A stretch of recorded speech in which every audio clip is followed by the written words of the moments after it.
నమస్తే. Welcome to Suman TV. నేను మీ హరిత. ఇప్పుడు నేను బంజారాహిల్స్‌లోని మావిన్ మెడికల్ సెంటర్‌లో ఉన్నాను. నాతో పాటు ఉన్నారు senior interventional radiologist doctor Balaji Patel. మహిళల్లో ఎక్కువగా యూట్రైన్ ఫైబ్రాయిడ్స్ అనేది ఎక్కువగా వింటుంటాం. అసలు ఈ ప్రాబ్లమ్ రావడానికి కారణాలేంటి? ప్రాబ్లమ్‌ని నెగ్లెక్ట్ చేయడం వల్ల ఎలాంటి కాంప్లికేషన్స్ చూస్తూ ఉంటాం? అసలు ఏంటి దీనికి సొల్యూషన్? మాట్లాడదాం. హలో డాక్టర్ గారు. నమస్తే. నమస్తే అండి. ఈ యూట్రైన్ ఫైబ్రాయిడ్ అనేది ప్రతి 100 మంది మహిళల్లో 30-40 మందికి వస్తుంది అని విన్నాము. నిజమేనా? అవునండి. హ్మ్. ఇది యూట్రైన్ ఫైబ్రాయిడ్స్ అనేది చాలా కామన్ బినైన్ డిసీజ్. బినైన్ అంటే మనకు మళ్ళీ క్యాన్సర్ ఉంటుంది. ఏదైనా మనకు లీజన్ ఉంటే గనక అది క్యాన్సర్ కావచ్చు లేదా బినైన్ కావచ్చు. హ్మ్. సో యూట్రైన్ ఫైబ్రాయిడ్ అనేది బినైన్. సో బినైన్ ఎప్పుడైతే అంటామో మనము ఆ బినైన్ లీజన్ వల్ల అయ్యే మనకు సైడ్ ఎఫెక్ట్స్ ఏంటంటే ప్రాబ్లమ్స్ ఏంటి అంటే ఎప్పుడైతే సైజు పెరిగిపోతుందో హ్మ్. ఆ సైజు వల్లనే ప్రాబ్లమ్ అవుతుంది తప్ప ఇంకా వేరేది ఏది ఉండదు. అదే క్యాన్సర్ అనుకుంటే క్యాన్సర్ స్ప్రెడ్ అయిపోయి దాని పక్కనున్న వాటి కూడా ఇన్ఫెక్ట్ చేసేసి తర్వాత బాడీలో మొత్తం స్ప్రెడ్ కావడం. ఇది బినైన్ ఎప్పుడు అక్కడే ఉంటుంది. కానీ పెరిగి దానివల్ల ఆ సైజు పెరగడం వల్ల పక్కనున్న ఆర్గాన్స్‌కి ఎఫెక్ట్ అయ్యి మనకు దానివల్ల ఎఫెక్ట్ వస్తుంది. ఎలాంటి సింప్టమ్స్ కనిపిస్తాయి జనరల్‌గా ఈ ఫైబ్రాయిడ్స్ బాడీలో ఉంటే? ఇప్పుడు మీకు ఆడవాళ్ళలో మనకి నెలకి 28 డేస్ సైకిల్ ఉంటుంది. సో మెన్‌స్ట్రువల్ సైకిల్ అంటాము, పీరియడ్స్ అంటాము. ఈ ఫైబ్రాయిడ్స్ ఉన్న వాళ్ళకి మల్టిపుల్ టైమ్స్ పీరియడ్స్ రావడం. అంటే 28 డేస్‌లో 2 టైమ్స్ రావడము, 3 టైమ్స్ రావడం. తర్వాత జనరల్లీ 4-5 డేస్ మాత్రమే బ్లీడింగ్ అవుతుంది. వీళ్ళకి 8 డేస్ రావడము, 10 డేస్ రావడం, బ్లీడింగ్ ఎక్కువ రావడం. అండ్ బ్లీడింగ్ కొంచెం అవుతుంది. కానీ ఈ యూట్రైన్ ఫైబ్రాయిడ్స్ ఉన్న వాళ్ళకి చాలా ఎక్కువ బ్లీడింగ్ కావడం. సో హిమోగ్లోబిన్ తగ్గిపోవడము, చక్కెరొచ్చినట్టు అవ్వడము, బీపీ రావడము, తర్వాత వాళ్ళకి పొట్ట ఉబ్బిపోయి ఉండడం. పొట్ట హ్మ్. ఉబ్బినప్పుడు ఎప్పుడైనా మనకి అంటే మూత్రం మళ్ళీ మళ్ళీ వస్తున్నట్టు. బికాజ్ ఆ సైజ్ ఇంత పెరిగిపోయి దాన్ని మన పక్కనున్న బ్లాడర్‌ని ప్రెస్ చేయడం, పక్కనున్న ఎండోమెట్రియంని ప్రెస్ చేయడం ఇవన్నీ సింప్టమ్స్ ఉంటాయి. సో, ఎవరైనా ఆడవాళ్ళకి పీరియడ్స్ ఎక్కువ టైం రావడం, లేదా బ్లీడింగ్ ఎక్కువ రావడం, సో, ఇలా కడుపు ఉబ్బిపోవడం ఇలాంటి ఏమైనా సైన్ సింప్టమ్స్ ఉంటే గనక మళ్ళీ సింపుల్ అల్ట్రాసౌండ్ టెస్ట్ అండి. మనం ఒక అల్ట్రాసౌండ్ టెస్ట్‌లో చూసుకుంటే గనక మనకు యుట్రస్‌లో మనకేమన్నా ఫైబ్రాయిడ్స్ ఉన్నాయా? ఎండోమెట్రియం ఏమన్నా థిక్‌నెస్ ఉందా? లేకపోతే ఏం ప్రాబ్లమ్ ఉందనేది ఈజీగా మనం అంటే కనుక్కోవచ్చు. ఏ ఏజ్ మహిళల్లో ఎక్కువగా చూస్తున్నారు ఈ ప్రాబ్లమ్‌ని? మనకు జనరల్లీ అడోలసెంట్ అంటే మనకు 18 ఇయర్స్ నుంచి మనకు 60 ఇయర్స్, 70 ఇయర్స్ దాకా ఈ ఫైబ్రాయిడ్స్ అనేటివి ఉంటాయండి. కానీ ఇవి మనకు యాక్టివ్ ఫేజ్ అంటే పీరియడ్స్ వచ్చినప్పుడు పెరుగుతా ఉంటాయి. ఇంకా ప్రెగ్నెన్సీలో ఇంకా ఎక్కువ పెరుగుతా ఉంటాయి. సో, మనకి మెన్‌స్ట్రువల్ సైకిల్ ఆగిపోయినప్పుడు మెనోపాజ్ అయిపోయాక ఇవి కొంచెం పెరగవు. కానీ ఆల్రెడీ పెరిగున్న వాటికి మనం ట్రీట్మెంట్ మాత్రం తీసుకోవాలి. అంటే హెవీ బ్లీడింగ్ ఉన్నవాళ్ళు, హెవీ ఫ్లో ఉన్నవాళ్ళు కూడా అంటే జాగ్రత్త పడాలా? అనుమానించాలా ఫైబ్రాయిడ్స్ ఉన్నాయేమో అని డాక్టర్‌ని సంప్రదించాలా ఖచ్చితంగా? కంపల్సరీ అండి. ఇప్పుడు హ్మ్. మనకు పీరియడ్స్ అనేది it's very essential for every female. But అవి అబ్నార్మల్ ఉన్నప్పుడు అంటే మల్టిపుల్ టైమ్స్ రావడం కానియండి, లేకపోతే బ్లీడింగ్ ఎక్కువ రావడము, లేదా ఎక్కువ రోజులు రావడం. ఇంకోటి కొందరికి మీరు 28 డేస్ సైకిల్ అని చెప్తున్నారు. 20-25 డేస్‌కొకసారి మామూలుగా వస్తుంది.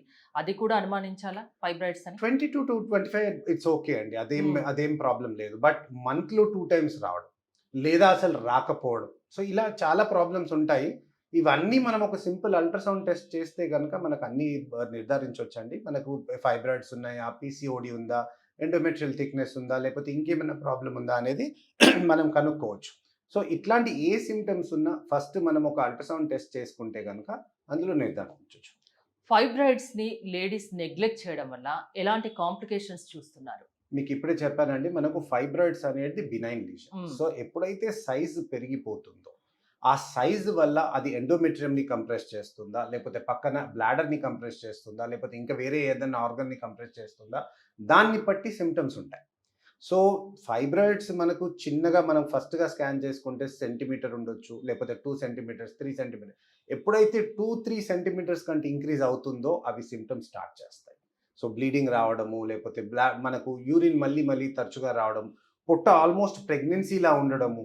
సో, చాలా ఇలాంటి మంది లేడీస్‌లో చూస్తుంటాం. అవునండి. ప్రెగ్నెన్సీనా అని అడుగుతూ ఉంటాం. అదేం అవును. లేదని చెప్తూ యాహ్! ఉంటారు. సో, ఆ! మనం స్కాన్ చేసి చూస్తే వాళ్ళలో మనకు నేను ట్రీట్మెంట్ చేసిన ఫైబ్రాయిడ్స్ ఆల్‌మోస్ట్ లైక్ 2-3 సెంటీమీటర్స్ నుంచి 25 సెంటీమీటర్స్ ఫైబ్రాయిడ్ దాకా ట్రీట్ చేశాను. హ్మ్. 25 సెంటీమీటర్స్ అంటే ఆల్‌మోస్ట్ మీకు 8 మంత్స్ ప్రెగ్నెన్సీ లాగా ఉంటుంది పేషెంట్. హ్మ్. సో, అలా సఫర్ కాకుండా తను ఒకటే ఒకటి చెప్పింది. నాకు సర్జరీ వద్దు. అందుకనే నేను ఇన్ని రోజులు అలా సఫర్ అవుతూ వస్తున్నాను. నాకు సర్జరీ లేకుండా మీరేమైనా ఆప్షన్ ఇస్తే నేను ఇమ్మీడియేట్‌గా చేసుకుంటాను అని చెప్పి అంటే తను సర్జరీ అవసరం లేకుండా ఇంటర్వెన్షనల్ రేడియాలజీ ద్వారా చిన్న సూదిలాగా దాన్ని ప్రొసీజర్ మీరు చేసి ఎలా చేయగలరు? చిన్న డౌట్ నాకు. మనకు యుట్రైన్ ఫైబ్రాయిడ్స్ ఇప్పుడే మాట్లాడుకున్నాం. యుట్రస్ హ్మ్. లోపట ఉంటాయండి. హ్మ్. సో, మనకి దాన్ని ట్రీట్మెంట్ చేయాలి అంటే సర్జికల్ వేగా ఒకటి మనకు లాప్రోటమీ అంటే మనకు చిన్న హోల్స్ 4 హోల్స్ చేసేసి మనకు చేస్తారు. లేదా మనకు మయోమెక్టమీ అంటారు. మయోమెక్టమీ అంటే ఒక పార్ట్ ఆఫ్ యుట్రస్‌ని స్క్రేప్ చేస్తూ ఆ ఫైబ్రాయిడ్‌ని తీసేయడం. అవి 2 సర్జరీసే అండి. అన్నిటికంటే పెద్ద సర్జరీ వచ్చేసి హిస్టరెక్టమీ. అంటే హ్మ్. ఆల్మోస్ట్ యుట్రసే తీసేయడం. మన ఇండియన్ గవర్నమెంట్ కూడా ఇప్పుడు ఒక రూల్ పాస్ చేసింది. మీరు యుట్రస్ తీస్తే గనక మీరు గవర్నమెంట్‌కి ఇన్ఫార్మ్ చేయాలి అని. ఎందుకంటే ఇంత ముందుకు అది చాలా నార్మల్‌గా యుట్రస్ తీసేసేవారు. యంగ్ పేషెంట్స్ కూడా అంటే 25, 30 ఇయర్స్ పేషెంట్స్‌లో కూడా యుట్రస్ తీసేసేవారు. అది చాలా తప్పండి. మనకు యుట్రస్ అనేది it's an organ which is given by God to us. It has lot of functions. హ్మ్. మనం ఏమనుకుంటాము ఖాళీ మనకు చైల్డ్ బేరింగ్ అంటే పిల్లలు అవును. కనడానికి మాత్రమే యుట్రస్ అని అనుకుంటాం. తప్పండి. చాలా హార్మోన్స్ సెక్రీట్ చేస్తుంది. అది మన కాల్షియంని రెగ్యులేట్ చేస్తుంది. విటమిన్ డీని రెగ్యులేట్ చేస్తుంది. సో, అలా మనం యుట్రస్ తీసేయడం అనేది కరెక్ట్ కాదు. సో, ఫైబ్రాయిడ్స్ ప్రాబ్లమ్ ఉంటే ఫైబ్రాయిడ్స్‌ని నిర్మూలించాలి తప్ప యుట్రస్‌ని తీసేయడం అనేది కరెక్ట్ కాదు. సో, ఈ సర్జరీకి భయపడి ఈ ఫైబ్రాయిడ్స్‌తో అవును. చాలామంది సఫర్ అవుతున్నారు. మీరు అడిగినట్టు మనకు ఇంటర్వెన్షన్ రేడియాలజీ ద్వారా ఒక చిన్న నీడిల్ పంక్చర్ ద్వారా యుట్రైన్ ఫైబ్రాయిడ్స్‌ని కూడా ట్రీట్ చేయొచ్చు. మనం మాట్లాడుకున్నామండి మనకు యుట్రైన్ ఫైబ్రాయిడ్ అనేది గ్రో అవుతూ ఉంటుంది. హ్మ్. గ్రో అవుతుంది అంటే దానికి రక్తం సప్లై ఉంటేనే అది గ్రో అవుతుంది. సో, దాని బ్లడ్ సప్లైని మనం కట్ చేసేస్తే కనుక దాని గ్రోత్ అనేది ఆగిపోతుంది. ఆటోమేటిక్‌గా ష్రింక్ అవుతుంది.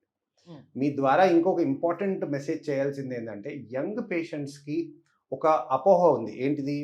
నేను uterine artery embolisation intervention radiology ద్వారా చేసుకుంటే మాకు ఫ్యూచర్‌లో ఫ్యామిలీ ప్లానింగ్ అంటే పిల్లలు అవును. పుట్టరేమో, రేడియేషన్ అవుతుందేమో అది చాలా తప్పండి. We have done thousands of procedures. చాలా మంది పేషెంట్స్‌కి ఇన్‌ఫర్టిలిటీ అంటే మేము ఇప్పుడే మాట్లాడుకున్నాం మనము. అవును. ఫైబ్రాయిడ్ వల్ల ఇన్‌ఫర్టిలిటీ అవుతుంది. సో, ఫైబ్రాయిడ్‌ని ట్రీట్ చేస్తే ఆ ఇన్‌ఫర్టిలిటీ అనేది పోతుంది.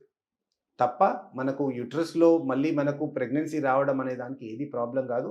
And we have seen so many patients మన దగ్గర ట్రీట్మెంట్ తీసుకున్నాక ప్రెగ్నెంట్ అయ్యి చాలా మంచిగా వాళ్ళ ఫ్యామిలీ ప్లానింగ్ వాళ్ళు చేసుకొని వెళ్ళారు. సో, ఆ అపోహ ఆ ఇది మనకు తీసేయాలి. రేడియేషన్ చేసుకుంటే అంటే ఎంబలేషన్ చేస్తే మనకు పిల్లలు పుట్టరు అనేది చాలా తప్పు. ఒక చిన్న సూది ద్వారా without disturbing normal uterus, without disturbing rest of the abdomen చేస్తున్నాం కాబట్టి ఇంకా అడ్వాంటేజెస్ ఎక్కువ ఉంటాయి సర్జరీ కంటే తక్కువ ఎప్పుడు అసలు కాదు. సైడ్ ఎఫెక్ట్స్ అనేది బిల్కుల్ అస్సలుండవు. అంతేనా? సైడ్ ఎఫెక్ట్స్ అనేది లేదండి. ఎందుకంటే మనము బ్లడ్ సప్లై అనేది ఓన్లీ యుట్రైన్ ఫైబ్రాయిడ్‌కి మాత్రమే కట్ చేస్తాం. హ్మ్. ఇంటర్వెన్షన్ రేడియాలజీ ద్వారా ఏ ట్రీట్మెంట్ చేసినా టార్గెటెడ్ థెరపీ అంటాం. హ్మ్. టార్గెటెడ్ అంటే మీరు ఈ నార్మల్ యుట్రస్‌లో ఇక్కడ యుట్రైన్ ఫైబ్రాయిడ్ ఉంది. సో, నా టార్గెట్ వచ్చేసి only uterine fibroid.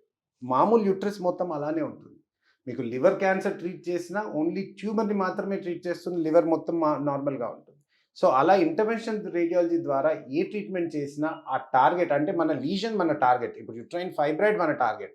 Uterine ఫైబ్రాయిడ్‌ని treat చేస్తాను తప్ప నార్మల్ యుట్రస్‌ని ఏమి ఎఫెక్ట్ కాకుండా చూస్తాను. పొట్ట పెద్దగా అవుతున్నా, హెవీ బ్లీడింగ్ ఉన్నా, హెవీ ఫ్లో ఉన్నా, మంత్లీ 2 టైమ్స్ పీరియడ్స్ వచ్చినా ఖచ్చితంగా అనుమానించాలి. ఫైబ్రాయిడ్ ఉన్నాయేమో అని ఖచ్చితంగా డాక్టర్‌ని సంప్రదించాలి. ఒకవేళ ఉన్నా కూడా భయపడనవసరం అవసరం లేదు.